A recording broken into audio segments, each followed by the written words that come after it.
బుటెల మరో బ్రేకింగ్ చూస్తున్నాం. ప్రముఖ సినీ నిర్మాత అల్లు అరవింద్ కు జీహెచ్ఎంసీ అధికారులు నోటీసులు జారీ చేశారు.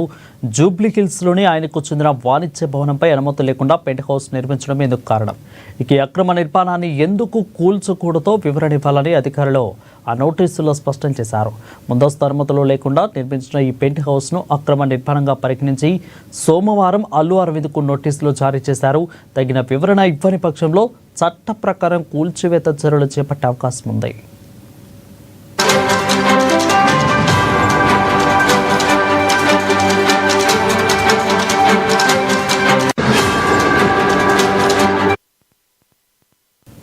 రెడీగా ప్రముఖ సినీ నిర్మాత అల్లు అరవింద్ కు జీహెచ్ఎంసీ అధికారులు నోటీసులు జారీ చేశారు. జూబ్లీ హిల్స్ లోనే ఆయనకు చెందిన వాణిజ్య భవనంపై అనుమతి లేకుండా పెంట్ హౌస్ నిర్మించడం ఇందుకు కారణంగా తెలుస్తోంది.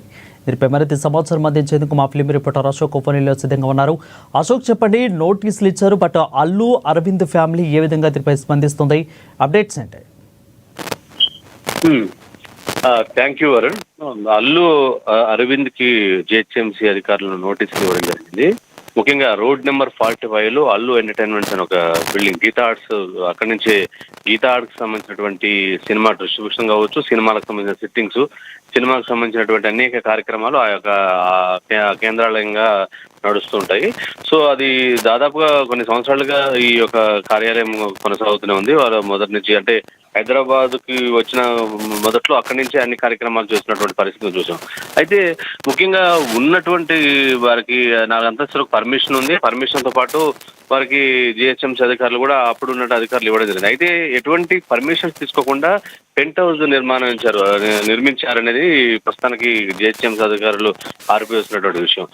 ఎటువంటి కార్యక్రమం ఉన్నా అది అందులోటి సెలబ్రిటీ హోదాలో ఉన్నటువంటి వ్యక్తులు, సమాజంలో ఉన్నటువంటి వ్యక్తులు, ఇటువంటి అంటే వీళ్ళకి గౌరవంగా ఉంటూ ప్రభుత్వాల అధికారులను అలాగే పర్మిషన్స్ తీసుకోవాల్సినటువంటి వ్యక్తులు, బాధ్యతాయుతంగా ఉండాల్సినటువంటి వ్యక్తులు ఇట్లా చెప్పా పెట్టకుండా ఇట్లా అంటే అది ఉన్నటువంటి రూల్స్ కి విరుద్ధంగా నిర్మించడం అనేది కూడా అధికారులు చెప్తున్నటువంటి విషయం.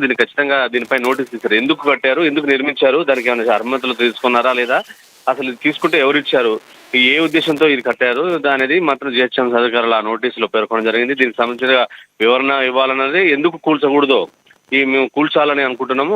ఎందుకంటే నోటీసులు ఇవ్వడం ఉద్దేశం ఏంటంటే దానికి వివరణ ఇస్తారు, దానికి సంబంధించినటువంటి ఒక 4 రోజుల గడువు మేము ఇస్తున్నాము. దీనికి సరైన ఇన్ఫర్మేషన్ కానీ సరైనటువంటి సమాచారం మాకు ఇవ్వకపోతే ఖచ్చితంగా కూల్చివేస్తాం అని చెప్పేశారు. దీన్ని ముఖ్యంగా కొంత చర్చ కూడా జరుగుతుంది. సడన్ గా వరుసగా ఈ పుష్ప టైంలో ఇప్పుడు కానీ కావాలని కొంతమంది అధికారులు చేస్తున్నారు, లేకపోతే ప్రభుత్వం చేస్తున్నటువంటి ఆరోపణలు సోషల్ మీడియాలో వస్తున్నాయి. యాక్చువల్ గా కేవలం అల్లు అర్జున్ టార్గెట్ గా ఏదైనా జరుగుతుందా అనేది కూడా చర్చ జరుగుతుంది, కానీ వాటికి ఏం తావులేదు, దాటికి సంబంధం లేదు. ఇది ఒక్క అల్లు అర్జున్ కాదు, అల్లు అరవింద్ కాదు, ఆ ఏరియాలో ఎవరు పర్మిషన్ తీసుకోకపోయినా, సిటీ హెచ్ఎండి లిమిట్స్ లో ఉన్న హైదరాబాద్ సర్కిల్లో ఎవరు తీసుకోకపోయినా వారి నిర్మాణాలకు ఖచ్చితంగా కూల్చివేద్దాం. దానివల్ల ఎందుకంటే పక్క పర్యావరణ కొన్ని ఇష్యూస్ ఉంటాయి. అలాగే అబ్జెక్షన్ చేశారని అయితే పూర్తిగా దీని మీద వివరణ ఇచ్చేందుకు నోటీసుల్లో వివరణ అడిగారు కాబట్టి వివరణ ఇచ్చేందుకు అల్లు అరవింద్ కుటుంబం దీనికి సిద్ధంగా ఉందా? వీళ్ళ వివరణ ఏంటి, అసలు ఎందుకు కట్టాల్సి వచ్చిందని వివరణ ఇచ్చేందుకు వీళ్ళు సిద్ధంగా ఉన్నారా?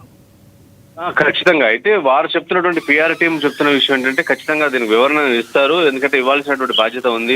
అంటే అధికారులు జిహెచ్ఎంసీ నుంచి వచ్చినప్పుడు ఖచ్చితంగా దానికి ఇస్తారు. అయితే లీగల్ టీమ్ తో కూడా వారు చర్చించాక దీనికి సంబంధించి చెప్తున్నారు. అయితే వారికి పర్మిషన్ ఉంది, మేము తీసుకున్నామనే ఒక మాట చెప్తున్నప్పటికీ కూడా పర్మిషన్ లేదనిపిస్తుంది. ఎందుకంటే అది ఆ కట్టడం అనేది మామూలుగా టెంపరీగా కట్టినట్టే ఉంది. ఆ పెంట్ హౌస్ కూడా షీట్స్ తోటే కట్టి ఉంది ప్రస్తుతానికి. అంటే పర్మనెంట్ సంబంధించినటువంటి కన్స్ట్రక్షన్స్ లా లేదు కాబట్టి దాన్ని రిమూవ్ చేసేటువంటి అవకాశం ఉంది. దీనికైతే వివరణ కూడా 1-2 రోజుల్లో ఇచ్చేటువంటి అవకాశం ఉంది. నేరుగా వాళ్ళ సంబంధిత లాయర్ తోటి ఆ జిహెచ్ఎంసీ అధికారులకు ఆ వివరణ ఇచ్చేటువంటి అవకాశం ఉంది. Varun, right, thank you Ashok for the updates.